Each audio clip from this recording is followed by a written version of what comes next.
third episode of Airtime, the Live Art Society's podcast. We've got another couple of special guests today, Abi and Amy. We're very excited to have them. Would you guys like to introduce yourselves? Hi, I'm Abi. I'm the secretary for Live Art. Hi, I'm Amy. I'm the Press and Publicity Officer for Live Art. Welcome. If you'd like to give, a little bit about what you do for Live Art, shows you've been involved with, what you've been up to this past week. Okay. Well, as secretary, I'm mainly concerned with making sure all our admin happens. So that includes checking emails, communicating with all our members, communicating with the guild. Also involves taking lots of notes during all our meetings and making sure everything is followed through. In terms of shows that I've been involved in with Live Art, hang on, what have I done? That's always the question. That sounds really cool. What have I done for Live Art? Committed a sin.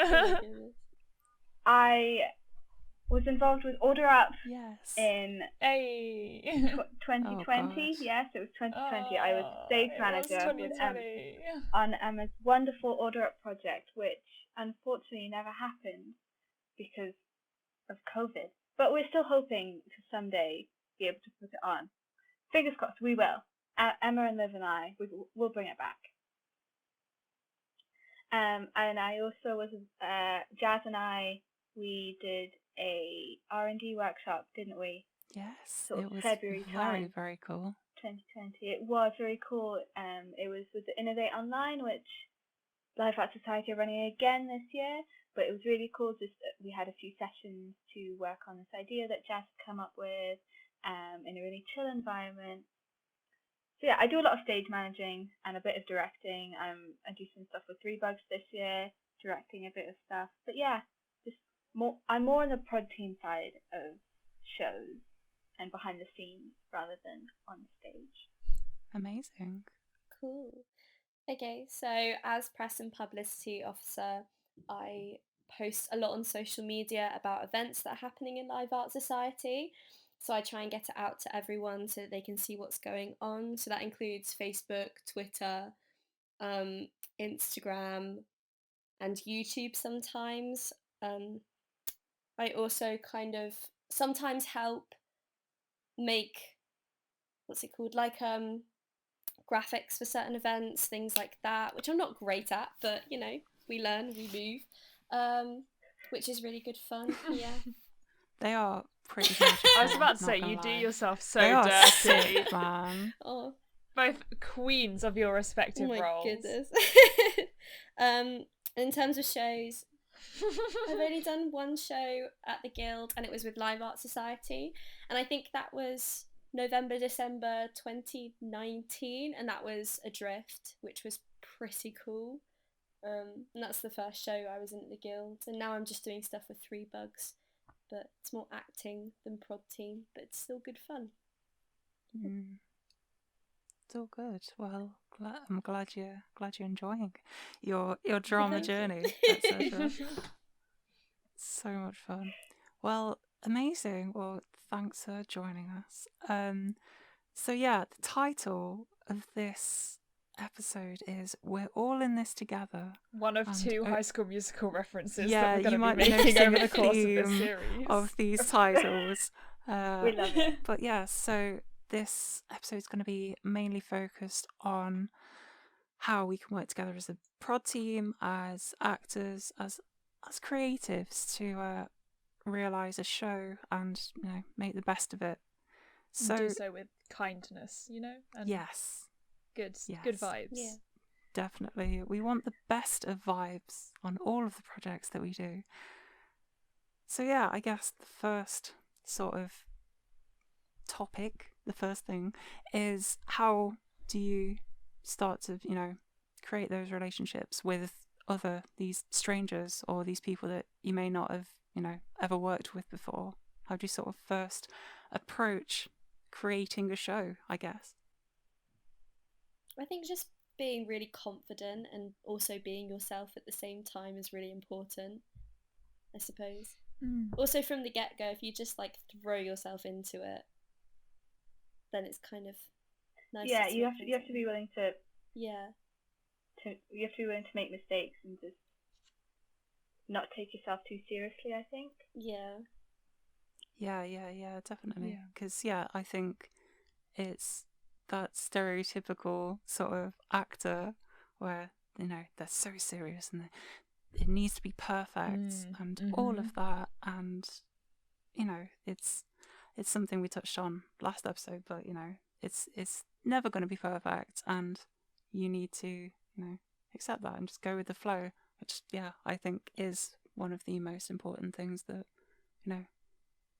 any creative needs to understand, or just in life, don't stress, just go with the flow. It's all going to be okay. You're going to create something at the end of the day, no matter what it is. Especially when you've got like a prod team together and you've got a show, or you've been cast in something and it's a very early rehearsal, like you deserve to be there. So there's no, and they're not going to kick you out or whatever. So there's no reason why you shouldn't like throw yourself in and try stuff and make mistakes and stuff, because you've earned your place there, and you've been chosen and you've picked to be in that position. So they want you for you, which is a really special thing. I think being cast as something or being on a prod team is a unique experience in itself that way. But I guess it can be quite scary to start off with, because obviously you're trying to make a good impression on these people as friends as well as castmates, but like you're going to make a better impression if you do good stuff, and sometimes good stuff will make you feel a bit silly, and that's okay. I think one piece of advice that I was given was, if you are entering a rehearsal room or an audition room, is to kind of leave everything at the door and just go in as yourself, if that makes sense. So if you've got obviously everyone's got stuff going on and everyone's got like things happening in their lives, so if you just leave it at the door and you come in as your most authentic self, then like there's nothing more that you can do, because that's you and people will love you for who you are, kind of thing. Yeah, definitely. That's really good advice. That's something that I've been told as well. It's difficult to do, especially if you've got things weighing down on your mind, like deadlines and stuff, but learning that skill of just compartmentalizing, I think the psychological term is, but and just being in the moment and actively being present for this rehearsal, because that's why you're there, basically. Yeah, and you have to remember that you are in a room full of people who are like-minded, in that you all love performing and you all love drama, and you're all there because you want to create something creative and amazing together, and you have that common thread. No matter how different you may be taking completely different degrees or maybe completely different people, but you all have this common thread of wanting to create art together. And that's something that Guild Drama does so well, is it brings people from all walks of life together who have this similar passion. Yeah, definitely. And drama as a whole, I think, is definitely something that unites people. Everyone's working so hard to create this thing, whatever it is. Well, have you got any specific icebreaker exercises, any fan favorites that you feel like can really get a company working together and really sort of vibing with each other? I was going to say, as someone who's not very confident, especially with people I don't know, I always find icebreakers and silly drama games at the beginning of a rehearsal period very helpful, because it makes me forget that I don't know any of these people. Exactly, that's good. Also, maybe like you could use this in everyday life as well. I hear that asking people 5 questions about themselves is always really good, because people love to kind of talk about themselves, especially if it's drama. Talk about themselves, especially if it's drama. If you ask, if you say like, "Oh, hi," like start with a cute little compliment like, "Oh, love your shoes," and then you go, "Oh, what shows have you been in? How did your audition go? Like, it's just, you get to know someone a bit People more. will Yeah, talk. but you get to know someone quickly, and then they become a familiar face, and then they become your friend, and it kind of speeds everything up instead of having that awkward encounter and then finally becoming friends at the end of the production. Do you know what I mean? So you're not wasting all that time. Definitely. Yeah, definitely. And sort of, again, going back to that thing where everyone has been chosen, everyone is involved equally in this project, and Yeah. you shouldn't feel like scared, or not scared, but like you shouldn't feel intimidated by other people, because you're all there for the same reason. And you, dear listener, I keep directly addressing the listener in these things, but sound like a that's Jane Austen or like Bronte character. Dear listener, my heart goes out to you. But yeah, you're gonna do amazing stuff no matter what you're doing, and fully putting yourself out there in a project is, that's why you're there, and that's you're gonna do great stuff. Also, in projects, you're like actively learning at the same time, and you're surrounded by people who have different skills to you. It's such a great opportunity to try and learn from them as well. So if somebody is really good at physical theatre, or somebody knows all these different lifts, or has great diction or a great voice, you can kind of ask for tips and advice and work together on how you can help each other and trade different skills. Stuff up. Yeah, definitely. Yeah, it's great that it's that collaborative nature of everything that you do, and working together and teaching each other new skills. Like, there was a story from when I did my a round of auditions at drama schools and stuff. They were saying that somebody needed to learn to play the violin for a show, and in each rehearsal, like after each rehearsal, somebody who could play the violin like taught them for 30 minutes, an hour, and gradually they got better and better and better, and they weren't amazing, they weren't like a world-class violinist, but at the end of the process they could play this piece in the song. And it's that not being afraid to work together and ask for help if you need it. And also, like, asking for help just in general is such a good thing to do, because it's so productive, right, towards an aim. It helps you understand what's going on, but it also, I think, at least if I'm like directing a show, or if I'm involved in prod team, and one of the actors is like, oh, can you just help me with this bit, it shows that they really care, right? Like, you want to get better at something, you want to understand more what's going on. And I have so much time, and I'm sure we all do, have so much time to give to people who ask who ask for help, because it's just it's so pure, it shows someone was really into the project, and that's really exciting to see that they want to try and understand about it more. Yeah, definitely. And it shows they value your opinion. And there's absolutely no judgment for making a mistake at all or anything. I think that's really key, especially in collaborative environments such as casts and crews and stuff.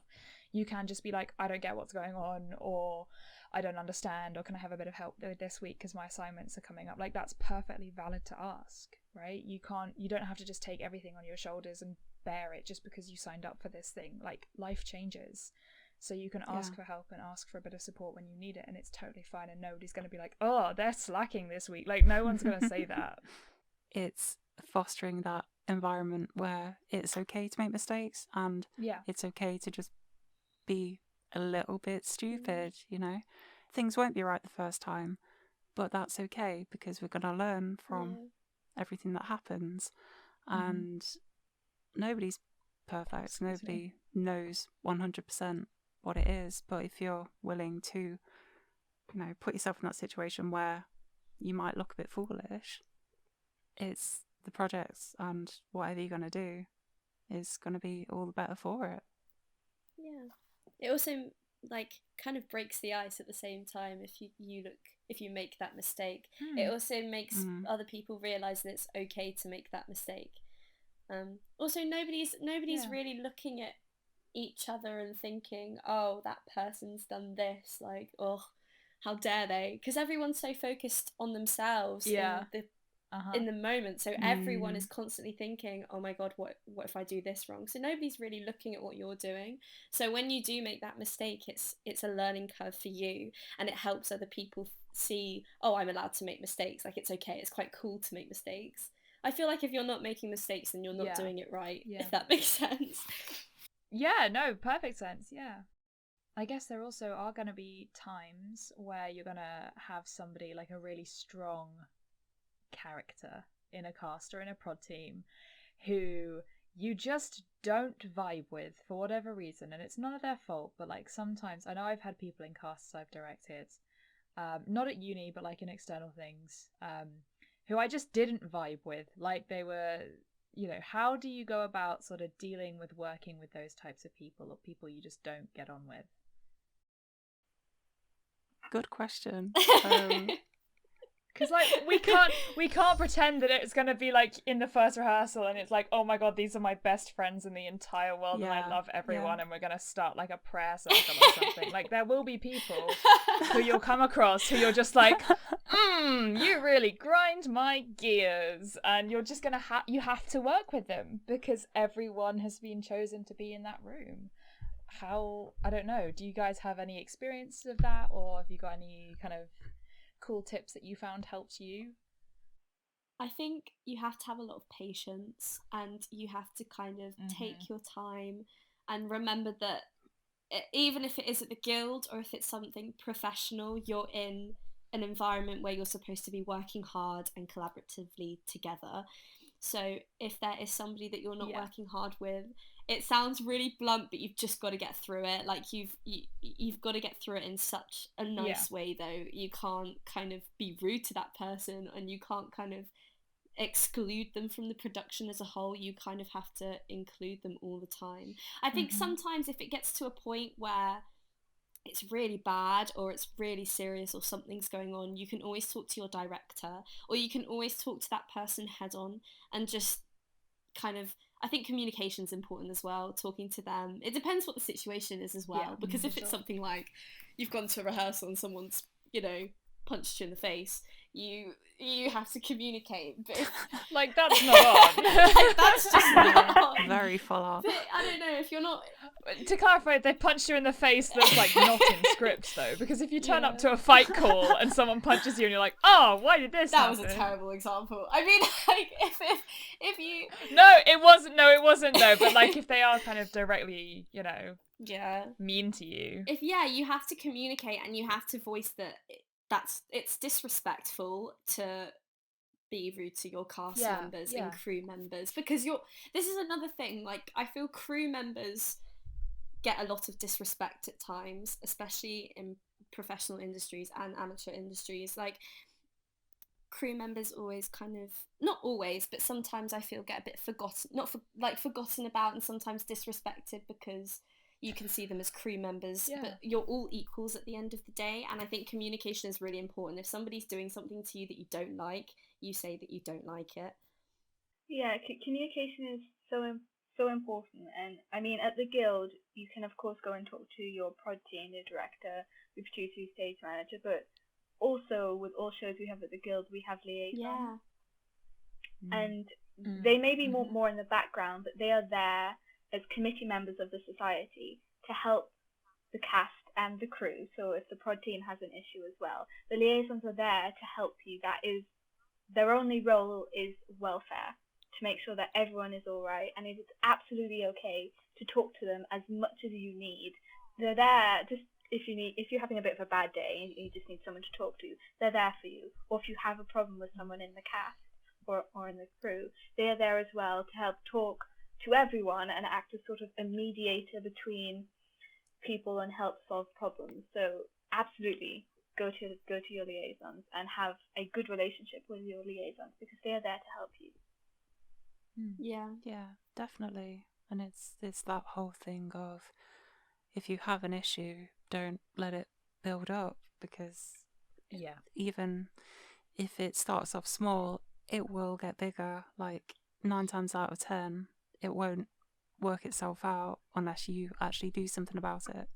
And the other person, if there's an issue with another person, they might not even realise, things are an issue, and they're just, that is something they do, or that is a thing that happens with them.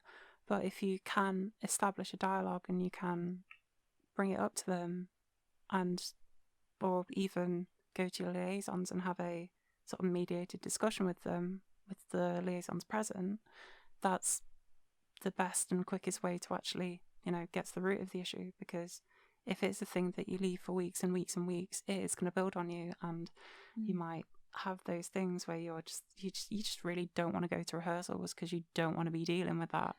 But if you actually, solve it, and it will be best for, everyone involved, including those people that aren't even involved in this little thing between you and another cast member. And one other person, it just makes a smoother production period, I guess. And I mean, that kind of stuff is scary, right? Because if you're in that position, you'd be sort of calling someone out, and that can feel really mean. But sometimes, I think, with life in general as well, your welfare, you have to kind of put some of your welfare, or at least your welfare first. And if it's something that's really bugging you to the point where, you're not feeling like you want to come to rehearsals or whatever, then that is, even before, you probably should catch it before that stage. But if you get to that point where you're like, well, I'm not enjoying this anymore, then you need to talk to someone about it. And it's perfectly okay to. That's why we have liaisons, like, they're there to do their job. Like, that's their whole thing. So it's not a bother or an issue if you need to raise something that's making you unhappy, because life's too short for you to sit with something or to do a show and be like, yeah, it was all right, but I didn't get on with this one person and it caused a real issue. Like, it'll take out of your performance as well, and like what you're putting into the production, and it'll just be overall bad vibes, which is not good. But you just gotta get a little bit of courage to speak up about these things, because it can be really scary. It can be really, really scary. Yeah, definitely. But I think the thing is as well, with situations like that, people, you think they're going to overreact or have a bigger reaction than actually will happen. I feel like most people, especially a lot of creatives who are quite, interpersonal, they will take that on board, and they'll be like, oh yeah, that's okay. And it's that whole question of, this might have happened in the past, but how can we solve it down the line? How can we solve it in the future? Shall we flip it on its head and go for the question of, like, what were examples from, like, the best production teams you've worked on? How did those teams, work together, and what sort of examples can you, put forward for future production teams that might be thinking about, creating work down the line? The only thing that comes to my head is just organisation. I think I suppose that's a technical thing more than kind of like a social, but I think organisation, just making sure you've got everything scheduled and everything written down. I don't know, I'm one of those people that has to have everything in a Google Doc file or on my Google Drive. Everything has to be organised. Yeah. So some sort of schedule to things, I suppose. People who know what allocation is like for drama and theatre arts course, if you have, in my own experience, when you do stage management, you have 2 stage managers, like deputy stage managers, deputy head stage, whatever it's called. I've been away from stage management for so long, I don't even know what everything's called anymore. Like, you have 2 kind of stage managers below Linda, and you kind of have to share the work between you equally, but still produce the same amount of work. So I think if you get things like that organised and distribute work equally amongst each other, and make sure somebody isn't doing too much and somebody's doing too little, because sometimes in production teams you can feel like you're not doing enough, and then there are people who feel like they're doing too much. So I suppose organisation comes into that, because you can, I don't know, seeing it physically on a Google Doc of what I need to do, I'm just like, okay, that's it, that's what I need to do, that's okay, I'll get that done.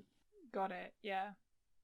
I think some of the best prod teams that I've been on and I've seen are prod teams that work well creatively, that they feed off each other creatively and also practically. And that's not just the director and the people who are in charge, like the creative vision, that's also the producers and the stage managers and the assistant producers and assistant stage managers. It's all these people who are in the rehearsal room, or maybe not in the rehearsal room, but they all have a part in creating the performance. It's can these people work together creatively and feed off each other's creativity and excite each other with their ideas and bring new ideas to the table, while also having someone who can keep everyone grounded. Because a lot of the time, some directors have the tendency to have these enormous, giant visions that aren't sometimes possible. And it's important that and it's important that there's someone who can help, who understands the director's vision, but can help ground them in reality and sort of say, so I see this is what you want, this is what might actually be possible, but let's do some experimentation and see what happens. And they sort of feed off each other and help each other bring out the best in each other. And that doesn't necessarily mean that it's a group of, that the prod team is a group of best friends who've known each other for years and know each other so well that they think the same. It can absolutely be a group of people who don't know each other that well, but you work really well together creatively, or you have something like a common interest that will help forge this connection between you, that will help you create something new. And I mean, a lot of the prod teams that I was on at the beginning, because when you join uni at the start, you're a fresher and you know no one. Everyone is a stranger to you. But somehow you have to get into guild drama, right? As this brand new fresher. And you don't know anyone, so you don't have that connection with anyone. But it's about learning and observing how other people work and what you can bring to the process. What can you offer that's unique that will help everyone else in creating what you're trying to create? Facilitating is a good word. Yeah. How can you help facilitate everyone else's vision? Yeah. And how can they help facilitate your work as well? I remember you did a lot of that for me on Order Up when we were in rehearsals, because I was like, oh, we should bring a kettle in. Oh, we should do this with this food. And you were like, Emma, and I went, no. health and safety will have us. Like, food standards will have us. This is the law about this piece of music. And like, that's super like, even just like rehearsal reports, especially from a stage management perspective, because my style is I write nothing down. And then I sit at home afterwards and I'm like, I don't actually know what went on in that rehearsal, but we made some sort of progress. And so, yeah, you know, like you facilitating all the rehearsal reports and everything was super useful for me, because like, you know, I would just be like, well, we did something, and I'd have it there, you know? And it's that organisation, going back to, I guess, what Amy said, you know, if everyone knows what they're doing, and you know you have a clear sort of direction that you're going in, even if you're part of a devising project, you know, it's that direction might not be very clear, but as long as you have sort of a general path going into rehearsals, it makes people less stressed and actually makes them more sort of excited to get things done. That can take a while to do, and might not be something that is always, you know, at the top of everyone's priority list. But if everyone knows what they're doing and everyone feels like they have a purpose in that rehearsal room, then I think that's the best way to, you know, be as a creative. Yeah, I agree. Thank you, guys. Feeling very validated right now. No, Jazz, we don't agree. I don't agree with anything. Absolutely false. Absolutely wrong. Yeah. I also think something that's important in an effective production team is not just the creativity and the organisation behind them, but also the welfare aspect behind a good production team, is making sure that that they're taking care of the cast's welfare, but also their own welfare. Oh yeah. If welfare underpins everything that the production team does, I think that's one of the key markers of a good production team, because at the end of the day, if you're not taking care of anyone's welfare, you're not creating the best art that you can. Because if people don't feel comfortable and if they're not feeling well, they're not going to put the role into the rehearsals or into any of the work that they do. So I think taking care of the cast and the production crew is probably the first thing that the production team should always think about, making sure that everyone is doing okay. And if you're not in the right headspace or you don't feel confident, then you're obviously not going to create, the best work that you can, and you're going to feel very limited. Creating a safe and comfortable rehearsal space as well as part of that, I think, is important. Somewhere where people can leave everything at the door, come in, and not be judged inside the rehearsal room. Yeah. That they feel safe enough that they can do anything. Yeah. I think it's definitely becoming a little more difficult now to leave things at the rehearsal door when you've got like productions happening on Zoom, because you're kind of mixing you're in the same space and you're kind of mixing your relaxation and workspace together, and it can be quite difficult. But I think there are ways around it. I think it's going to take time for things to kind of get to that point where you can separate them again in your own kind of mind. But even doing warm-ups at the beginning of rehearsals really help. Even if you are like in the whole production team, it can help as well, just kind of having a moment to kind of remove your headspace from the physical environment you're in and place it back into it, but looking at it through a different lens, if you see what I mean. But yeah, like reframing the space that you're in. Yeah. I mean, that was something that Abi led in your core rehearsals. This year, Jazz, I've actually struggled with that quite a bit, because Jazz and I are currently working on a show that we are devising and performing in our house in Selly. Wow. And so all of our rehearsals happen in our living room, which is our only communal space in the house, and it's sort of not big enough, but it's the only big enough space we have where we can fit. Yeah, we make it work. 3 or 4 of us in the room. And I found it really difficult at the start, having to separate. This is the living room where we all sit together in the evening and eat dinner together and relax together, but also we're now using it as a performance space where we have to sit down and work and think creatively and actually get stuff done. And I think one of the key things that helped was running warm-ups and then debriefings at the end of rehearsals, because that helped frame the rehearsal into a solid thing that happened that we were then able to set aside, because it was framed by this discussion at the beginning and the start. And I mean, one of the things we did was we always did a bit of dancing at the start to help warm us up and get us out of like, oh, this is our living room, into, oh, no, this is a rehearsal space. And then at the end we do like a cool down and a debrief and be like, well, this is the end of rehearsal and now this space is now the living room again. That sounds awesome. I mean, it sounds cheesy, I guess, but it actually does work. Like, having that mental shift from this is a performance space to this is now a living space. Yeah, and anytime we had an idea about the show when it wasn't rehearsal time, instead of talking about it, instead of verbally saying anything about it, we had to write it down on a post-it note and stick it on the wall and really leave it until the rehearsal, because otherwise it was the feeling that, oh, this project is now taking over our lives and is now becoming part of everything in this house, and that was not good for my mental health. So leaving everything for rehearsal time by sticking them on the wall and just ignoring them until our next rehearsal. I totally agree.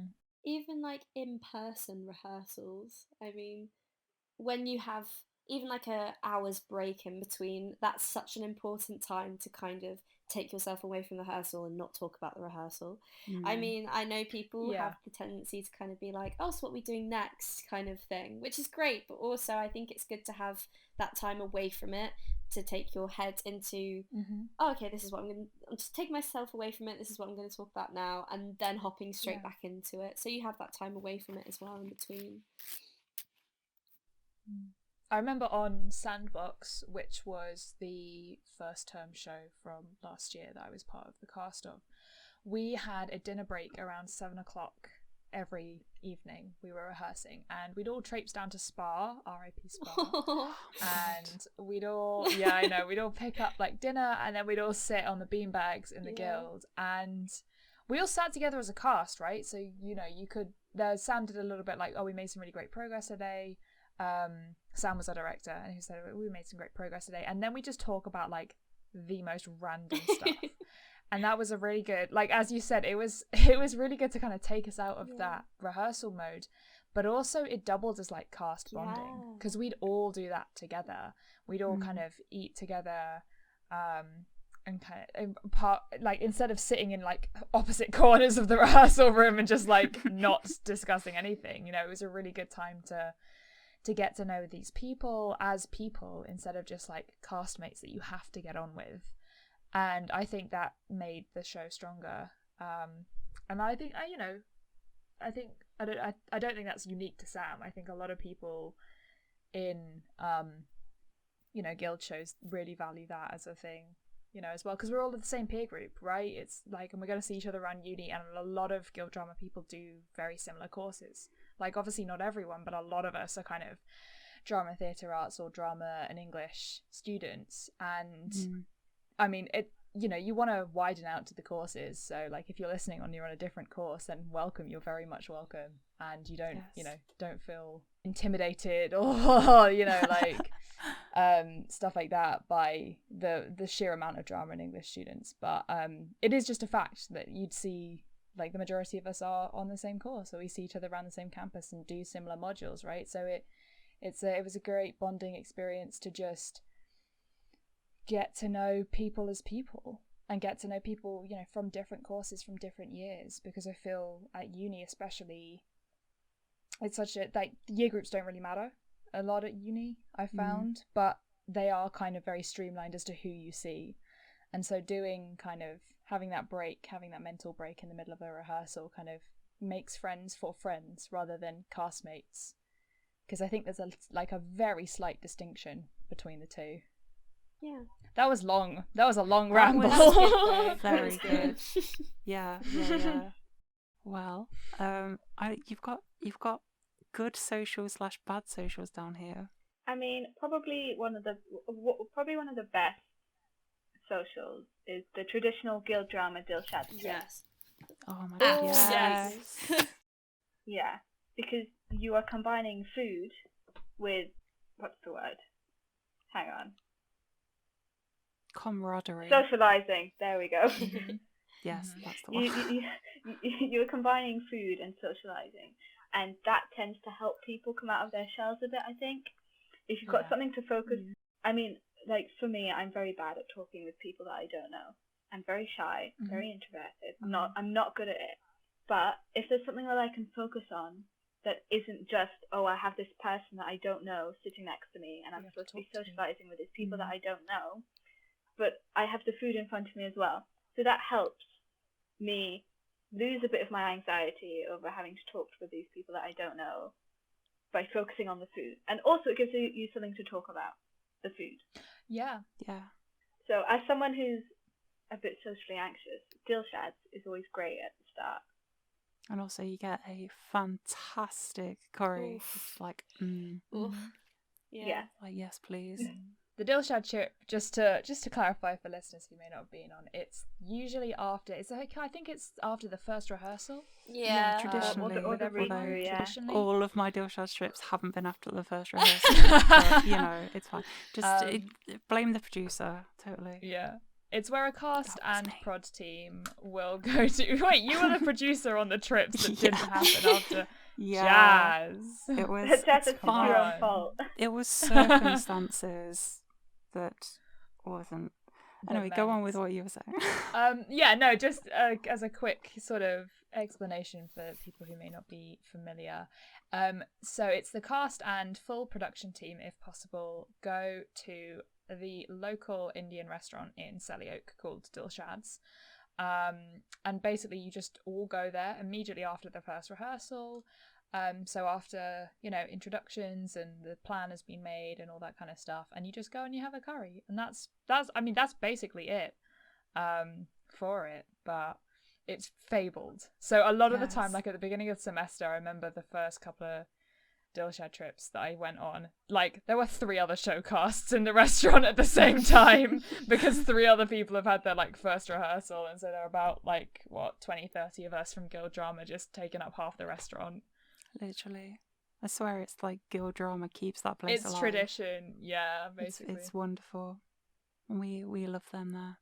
And hopefully the traditions shall resume next year. Yeah. Fingers crossed, but Fingers crossed. we shall see. Yeah. I mean, I don't think anything can top a Dilshad social. Nothing can top a Dilshad social. No, definitely not. Yeah. But I think it's the more creative socials and the ones where I know for the Believe showcase over the summer, we did a selection of quizzes that were created by teams, and it was all like custom questions and things. And one, cool. our group did who are these childhood crushes, and we had like 3 childhood crushes from each person, and it was like, who was it? And it was like the biggest bisexual energy in that room. It was it was fantastic. But and it's stuff like that where it's like completely not about the show or not even related to the show. It's just like little things you learn about people, which I think make for incredible socials, because everyone, they're not just your acting mates or your stage manager. They're people, and they've got lives and personalities and things as well that is so great. And that's one of the best things about meeting new people, learning about them and everything that they are. Yeah, I agree with you. The socials that are very creative and sort of take you out of the roles of being a cast and prod team are some of the best ones. I know, Emma, we did a social for Order Up last year. And we played D&D as a cast and prod team. I'm so jealous. Because we discovered that everyone likes D&D. Yeah, so it was a character building exercise, and I tried to subtly slip in that because it was a devised piece, so they had to come up with their own characters, and they were struggling a little bit. So I subtly started asking them all the questions on how to build a character sheet, and they called me out for it. And then that meant that we had to play because everyone was like, "Oh yeah, well we do this too." That was chaotic though, I have to say. It was like 10 of us. I wish I could have been there. Not gonna lie. We might subtly throw that into a future. I don't know whether you do though, because it basically like two of the cast members started ganging up on like a couple of the NPCs that I was playing, and they just wanted to commit war crimes, and I was like, guys, no. But I mean, that's standard D&D, to be honest. Yeah, but it was really fun, and I think it really helped us bond as people as well. Sure, not just you are the cast, we are the pro team, we're here to create a show. Rather, we're all people that like similar things. Yeah. Yay. No, because there was like a common reference point then as well. Yeah. Because there were so many jokes that were made. No, exactly. There were so many jokes. And I mean, I'm sure with the crushes and quizzes and things like that, there are like in jokes that you make, and then that makes you feel part of a tribe, and that's really useful for getting everybody kind of on the same page and getting them together. And it can just be really fun, just hanging out with new people, making new friends. Yeah. It's just getting people out of the comfort zone and in some way, and having that common grounds to chat about, which is great. Yeah. There's something that I've been planning for a social down the line, which is an escape room. It's like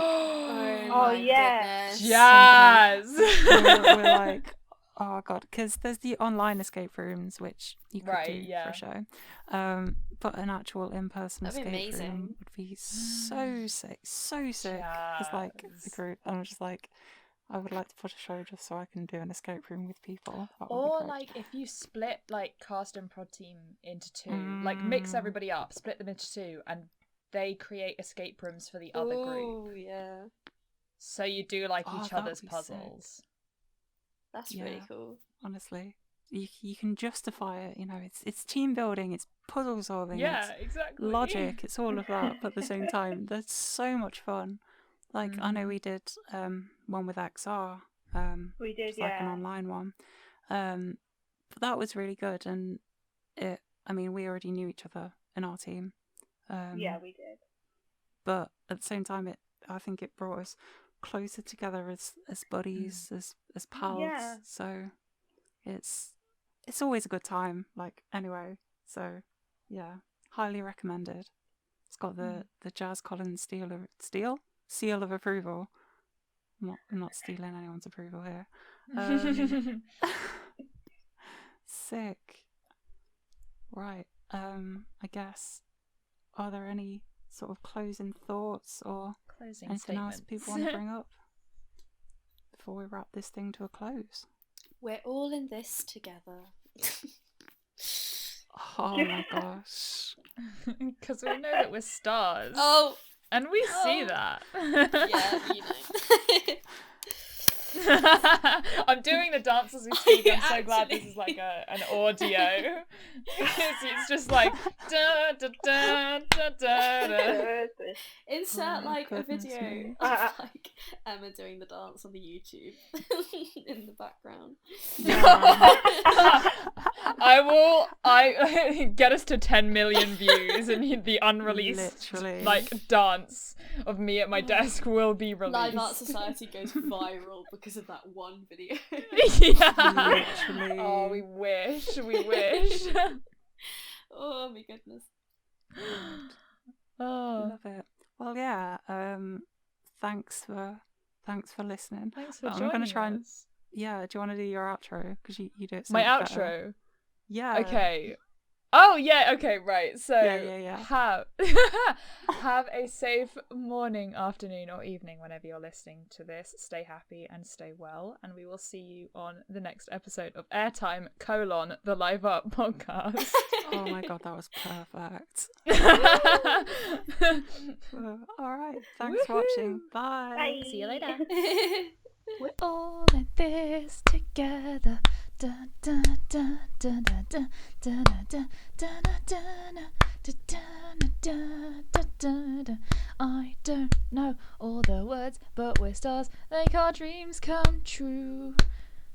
Yeah. I'm doing jazz hands now, but you can't see it.